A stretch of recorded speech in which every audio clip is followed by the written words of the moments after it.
For the first time, scientists managed to spot space debris orbiting the Earth during the day.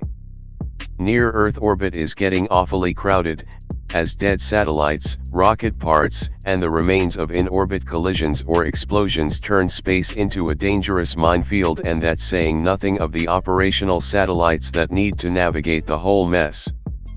Now, thanks to powerful new lasers, scientists can even track all that floating junk during the daytime. Scientists needed better ways to actually track everything up there, according to a University of Bern press release.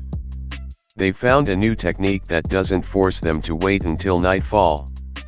The Bern scientists are using a new laser that diffracts and scatters as it strikes orbital debris, and then tracking where those photons bounce off to with sensitive new cameras that can pick up the signal through daylight.